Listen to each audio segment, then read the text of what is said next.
Need some fast, cheap, reliable MUT coins? Go to MMOXP.com and use discount code MONEYSHOT for 5% off your order. Link in the description below.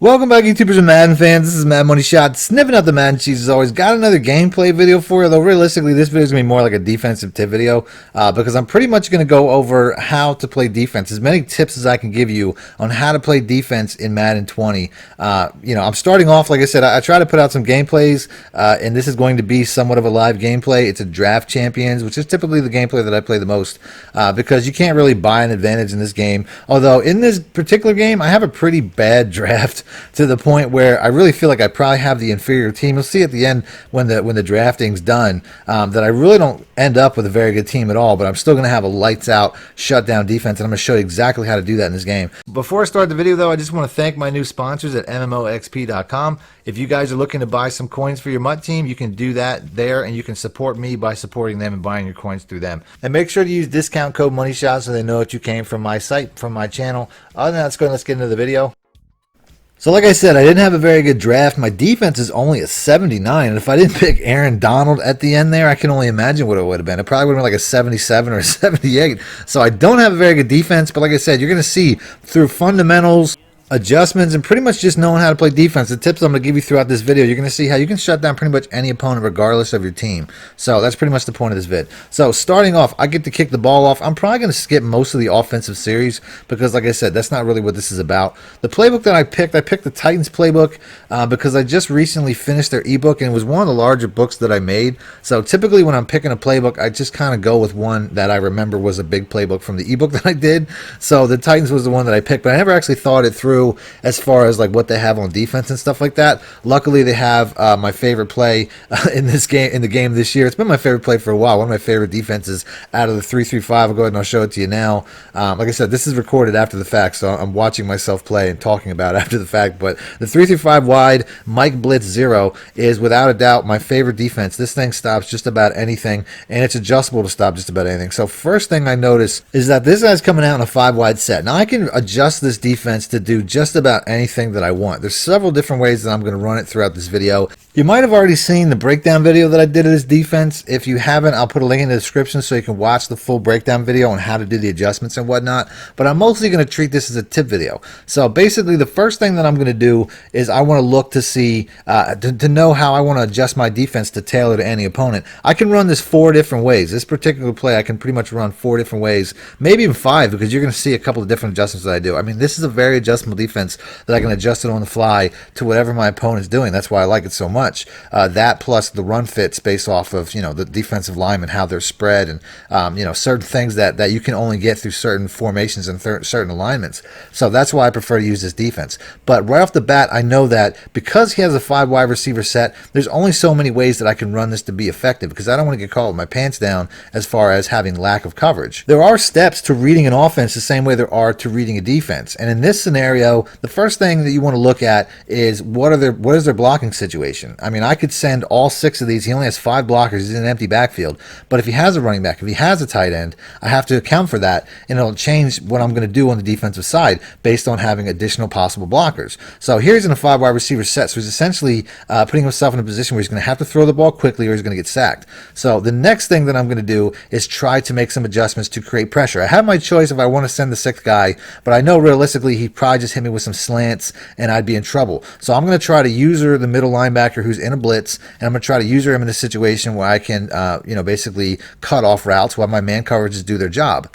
So to try to create additional pressure, I'm going to go ahead and I'm going to bring this linebacker down into one of these gaps just to try to pull a blocker my way, and that'll essentially give either one of my defensive ends a pass rushing advantage. I'm thinking either the one on the left will get in unblocked, or the one on the right will typically get in unblocked. So we're going to see what the reaction is. So here you can see I slow it down once again. Because I'm standing in front of this guard, he essentially stops, has to respect me, giving my outside defensive end leverage on the tackle. He eventually slides over and fixes it, but it's too late because he already has the outside advantage. He just kind of gets under the defensive tackle, and then, you know, luckily Mahomes slides his way and makes it an easy sack. It's really that easy. That's all I really had to do to get a little extra pressure. I didn't actually send too many different defenders. I just made some adjustments, you know, some simple adjustments, and I got a 5-on-5 instant sack. This is a concept that's translatable throughout just about every defense. No matter what defense you're running, you should always be trying to occupy a blocker with your user. If you're too aggressive or you don't do it properly, you can get suctioned into the blocking and be stuck on a blocker throughout the whole course of a play. So you don't want to do that. So sometimes I'll put them into a zone just to make sure that they don't get caught doing that. Other than that, I mean, the guy, it still had the same effect. The guard still was hesitant to my side. As you'll see, it'll happen again here. It gives my outside, pass rushers the edge pretty much every time. He makes a good read on this play. This exact play is a play that I put out, by the way. So I don't know if this is one of the people that saw my video, but he made a good read. He just was feeling the pressure from the previous play. If he would have held on to the ball and threw that with better timing, that would more than likely been a touchdown. But because, like I said, he's feeling the pressure, you have to send pressure. So he had to punt the ball away there. Here I'm on defense once again. We're going to stick to the defensive side of the ball. So since we went over pre-snap read, I think the next thing to go over is post-snap read. What am I looking for when the ball is hiked? And number one, since I'm running this defense where I'm essentially running this as my position as a zone, everybody else is running man, I'm running a zone, even though it's not what the diagram shows, I essentially know I have to cover my zone area, which is the center of the field. Most people want to throw the ball to the outside of the field because it's the safest place to throw the ball. Defenses, you really should set them up to funnel the ball towards the center of the field where the user is typically going to be. So basically, I already know that this guy's feeling the pressure. He's throwing the ball prematurely. He's looking for quick throws. So knowing that, I'm pretty much knows that right when this play starts, he's going to be looking for the drag. But I have to cut off the deeper route because he's looking for one of the two. He's going to throw to whichever one that I'm not essentially covering. But I know that he's looking for the drag. I know he's feeling the pressure. I just have to make for a split second, cut off the deeper route. And I know he's going to check it down. That's exactly what he does.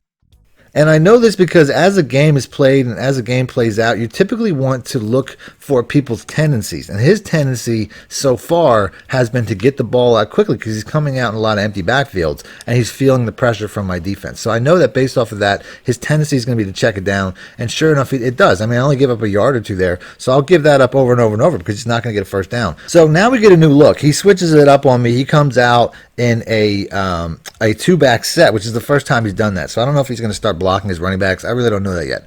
But my first, indication, because I can't really tell what he's doing based off of the fact that he hasn't run a look like this yet. So what I'm going to do is I'm going to play the percentages. I'm essentially going to try every time I'm playing to the side I'm using to the side that has more offensive receivers. So on this play, there's 3 receivers to the right, with one of them being a running back, so I have to use to that side to start. But at the same time, there's also the open side of the field on the left. So I'm going to make my adjustment to the left so that it'll give me more freedom on the right where the receivers are, because typically the play is going to go where the receivers are, right? So the adjustment that I decide to make is I take the man coverage off the running back and I put him in a deep half just in case he throws to that receiver. Now that receiver is pretty much blanketed, double covered. So I know that I have to cover the running back if that running back does run a route, but I have the freedom to start on the right side, which is what I want to do. And then sure enough, he hits me with a screen and I'm all over that.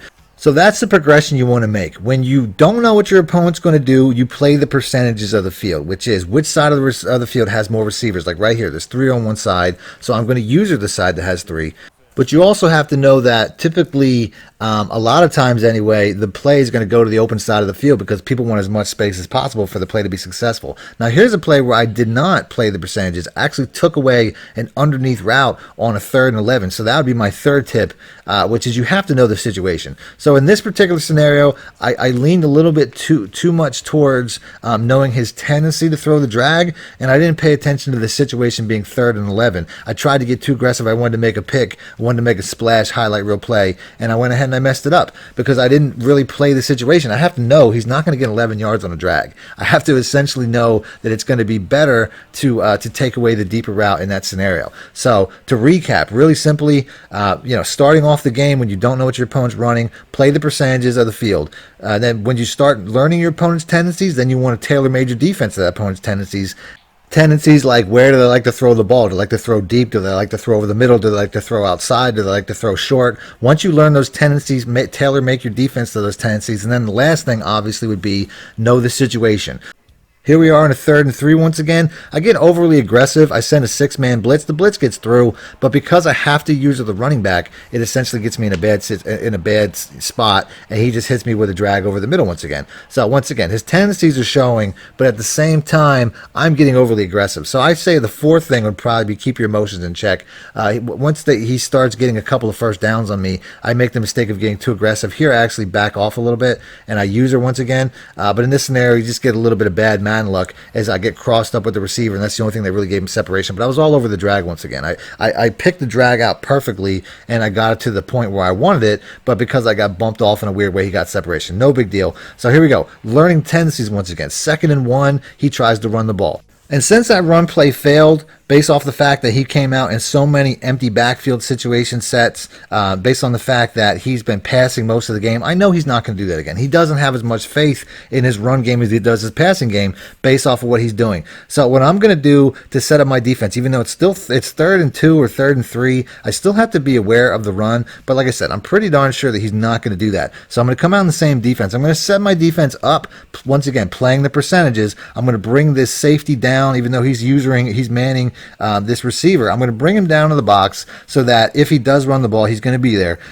Based off of the formation, he essentially has to run an inside zone of some type. So now he's right in the area. I go ahead and I use her right in that area, and sure enough, like I said, I knew he was going to throw the ball. I lurk it. I'm all over that, and it wasn't even, like I said, that was like taking candy from a baby. The other thing, a lot of people really lose their cool when they get into the red zone and make bad decisions, and I was just waiting for him to do that right there. Which brings me to my last tip number 5. Maximize the 12th defender. Use the 12th defender to the most of its potential. If you don't know what the 12th defender is, the 12th man on the field, it's the sideline. The sideline never misses a tackle. It plays every ball perfectly. It's a shutdown defender. Anytime somebody's out, too close to the boundary, it does its job 100% of the time. So tailor make your defense, like I said previously, to the open side of the field based off of the fact that your 12th defender is the perfect zone. It covers the whole side. It covers everything from hard flat to cloud flat. You know what I mean? Like, it takes away pretty much any receiver.